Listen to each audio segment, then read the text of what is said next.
Hello guys, welcome back to another episode here on African Confessions. So I am going to share with you part 2 of the pastor's story. He finally texted us. So I am going to share with you the message that he wrote.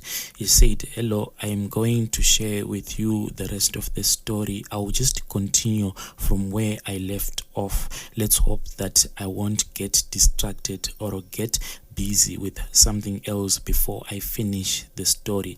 Next, I had to go to a place where there was a mirror, and I was told to name 5 people either from my church or from my local area. But these people, they were supposed to be people who were pure in their heart, or people whom I thought that they had the least sins in their life. I named them and I saw their images on the mirror. Then I was given a needle and I had to prick them on their heart in the order in which I had called out their names. It was my first time doing such, and I didn't know that this thing which I was doing, I was actually sacrificing people. I had named 3 men and then 2 other women. Those women which I had named, I think that they were women who were strong in their prayers.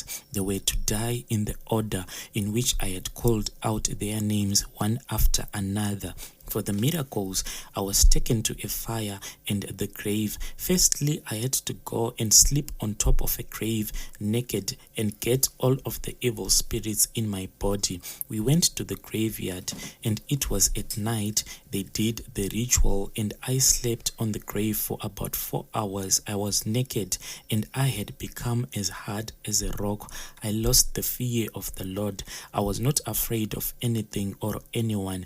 Even the little voice of God that used to whisper in my heart had disappeared. All that I wanted was to become famous, and nothing was gonna stop me from following my dreams. But there was a moment in time whereby I thought of my wife. If she knew that right now at this moment I was sleeping on top of a grave. Yes, she knew that I had gone to this place to look for spiritual blessings, but she didn't truly know what kind of spiritual blessings I'll be getting. If she were to walk by and she finds me sleeping on top of a grave naked, surely I'll be a dead man, because deep down she still had the faith in God in her heart. After we had done all of the rituals, I was then given a ring. Also, the ring that I was given, my friend had the similar ring. He then told me that we are not going to fly back to Ghana like we did, but we were supposed to go to Nigeria first. He said that he wanted to pay a special visit to his spiritual father. When we arrived in Nigeria, we went to his spiritual father's place, and I was surprised because the guy was not even a Christian at all. Actually, he was a practicing Muslim, but inside his house there were statues from different religions. You could not even tell which religion did this spiritual father of my friend followed. When we entered, we were told that before we met the spiritual father, we had to kneel down in front of a statue. The way that I can explain what this statue looked like to someone who didn't see this statue, all that I can say is that this statue looked like that statue of Buddha. It was so tall that it reached the ceiling of the house. Then my friend told me that I had to kneel down. After we had knelt down, then the spiritual father came out. We spoke and we had dinner, but they spoke in a strange way. You never understood whatever that they were trying to tell each other. It was as if they were speaking in actual tongues. Later on, we were driven to the airport. As we were being driven to the airport, my friend, he then touched me on my right shoulder and he laughed and he said, as soon as we are going to leave Nigeria, you, my friend, you are going to become a very powerful man. Now you are going to see what it is to be a man of God. When I was on the aeroplane, I just fell asleep. Then I had a dream. I dreamt of two people. It was a man and a woman. They were walking towards me. Then they sat next to me. The other woman, she sat on my left, then the man on my right. Then they spoke with me, but they spoke in their own native tongue. Funny enough, I could actually communicate with them. I was so surprised in my dream. How was I able to communicate with them in French? Because I don't even understand a single word of French, but in the dream I actually could communicate with them. When the man spoke, it was as if his voice sounded like thunder. He then said to me, "You are the one who slept on my grave for the whole night. Now I have come to accompany you on the journey of life." Then he entered my body. It was painful. It was as if someone was stabbing me in the heart, the way that he entered my body. Then the woman looked at me. When she spoke, fires came out of her mouth. Then they surrounded me. She spoke as she was looking at me, and she said, "From today, you are my husband and I am your wife. If you want to have any kind of sexual intercourse with any woman, you have to consult with me first, including your wife." She was there to prevent me from having intercourse even with my wife. Then she entered my body. I felt a very burning sensation as he was entering my body.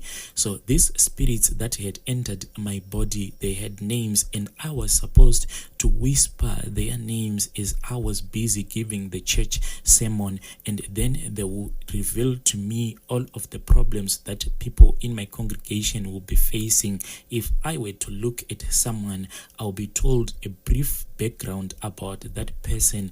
By the time I'll call out that person's name, that person will be surprised how I would have prophesied, because the way that I prophesied, I was so accurate. I could tell you which school you went to, the day that you were born, what you were going to do in the future. I was told that when I got home, I would meet two women who would work with me. They would also get me other members to be very close to me.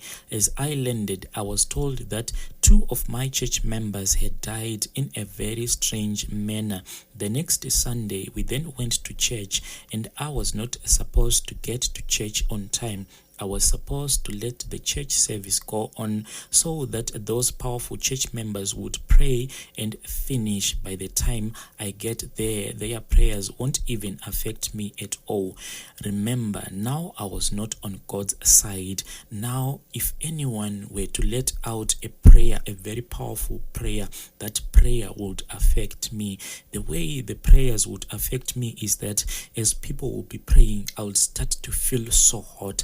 I felt so hot, I'll be sweating. When I saw that the women who were joining the praise and worship team, they were women who were so committed into worshiping God in truth, I had to think of a plan. I went around looking for women with very beautiful voices. Some of them were not even Christians at all. They were not even born again. So these beautiful women with these beautiful voices, I made sure that they were well taken care of. All that I wanted was that when they were standing in front, men would not see a praise and worship team. Men would be just looking at how beautiful they were. I made sure that their praise and worship uniforms were as tight as possible so that men will not concentrate on praying, but how beautiful they looked. Even the ushers, I made sure that only ushers with very beautiful bodies, I mean those women with a lot of curves, those were the women whom I only allowed to be ushers of the church. These beautiful ushers, I always encouraged them to wear very tight clothing and clothes that were so seducing. I used to laugh in the spirit if a man of God decides to visit my church just to see what was going on there. As soon as he arrives at my church, he will be greeted by by the usher. Then the usher will say, can you please follow me so that I can show you where you will be sitting. As the man will be following that usher, you will be so focused on that woman's behind, because these ushers were very naughty. Some of them will just wear a G-string and not wear anything on top. So when she will be walking, her behind will be bouncing around. By the time that man of God sits down, already you will be lusting after that woman. The whole sermon you won't hear anything. You'll be just thinking about that usher. This is the reason why I will be laughing in spirit. As I'll be preaching, I could actually feel that now people are ready for their miracles. Then I'll call out the names of these two spirits. Then there will be confusion in church. People would fall fainting, and then the church will be turned into a circus.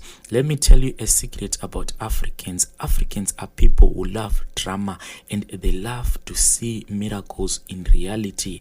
For these people, this was the first time witnessing this, because nothing like this had ever happened in our local area. People left church speechless, and the women who loved to gossip, they went and then they told their friends, and their friends told their friends about the spirit that filled the service. Then during the week, I met those two members who were to assist me. They gave me 2 bags of money. Then they told me that I had to dump this bicycle of mine. So I upgraded from riding a bicycle, going straight to the car dealership and getting myself a brand new car. This was a true upgrading, and I had not asked money from anyone. The next Sunday, then I went back to church and I preached, but the way that I was preaching, it was as if I was giving out a testimony, but it was just a false testimony. I told people how during the week an angel of God had visited me and gave me the car keys and said you should go to this dealership holding these car keys. Then that car that you are going to point at, they are going to give it to you for free. And people actually believed the story which I was telling them. I actually discovered that if you just say that you are a man of God and God speaks with you, Africans will just believe each and every word that will come out of your mouth. Then there was also a gift that came from the pastor in Nigeria. We went out and we bought 5 cars, 1 for my wife, 1 for me, 2 for the elders, and 1 for the marketing department.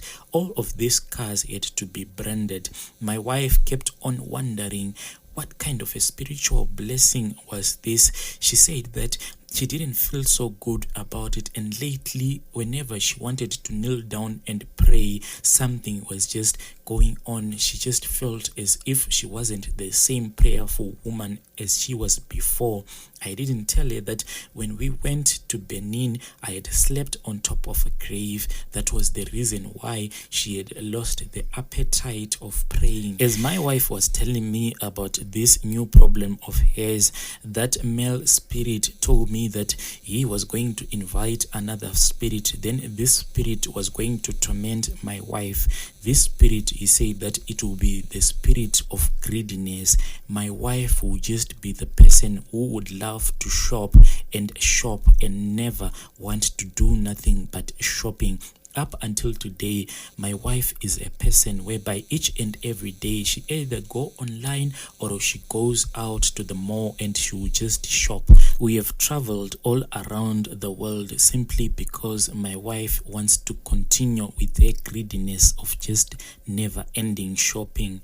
Then there was a problem. The priest from Benin sent a message to me. The way that they send their messages is that you can just see a face either on the wall, or maybe let's say you are watching TV, a face can just appear, then that face will speak with you. When this face appeared, it appeared on the wall. It just appeared and said, we need more blood, 2 people to replace those women who haven't died. That blood is needed as a matter of urgency. I had to move fast and submit names. If I didn't submit any names, it's either I will die or maybe one of my family members will then have to die. So I submitted new names, and those were the people who were supposed to die in a space of 1 year. I don't want to lie. They perished in mysterious ways. Some would have headaches, some would just wake up dead. And there is one incident I won't forget. We were supposed to go to another province for a church camp, but as we drove there, the fleet of my church had grown. We owned more than 5 latest Mercedes Vitos cars. The church members were packed in the cars. I had my own driver and my private car, but as we were driving, I saw that one car perished in front of my own eyes. People died, and as I stood on the accident scene, I saw those spirits coming out of my body, and some of the spirits were coming out of the ground. And I also noticed that amongst the people, there were also priests, those priests who had laughed at me whilst I had just finished skinning that black cat. They were amongst the people, but they were holding cans and buckets, and as soon as someone just passed away, that bucket will become full of blood.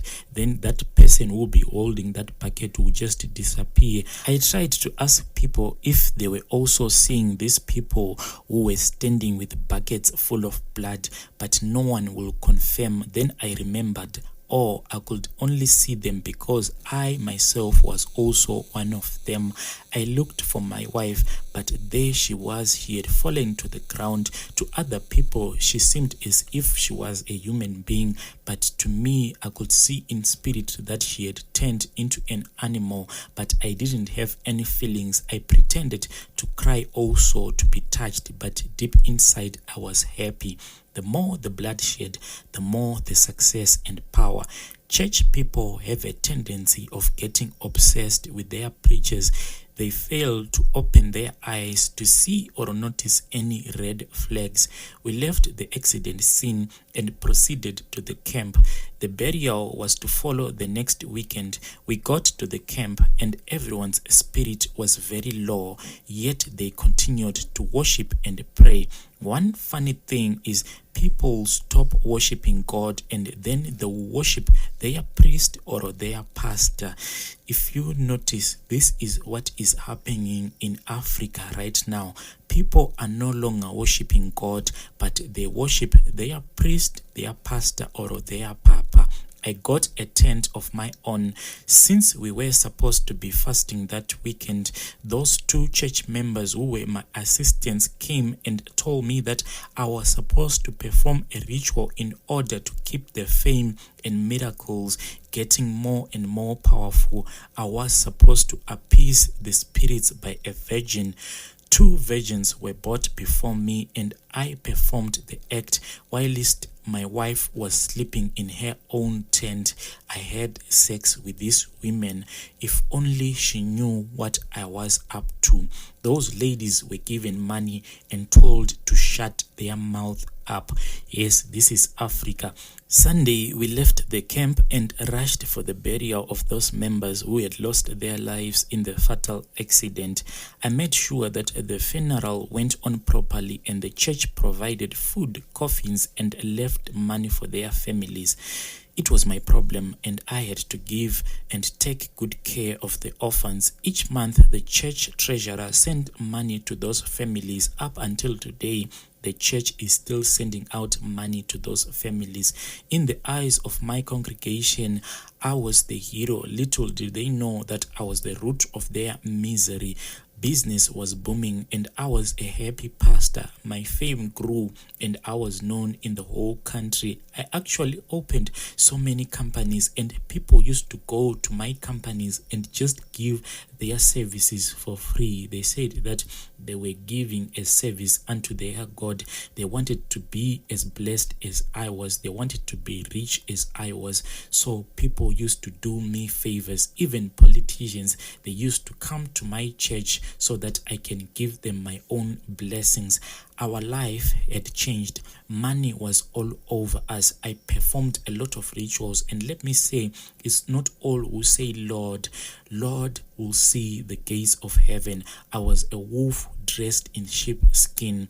Time went by and I became their small god.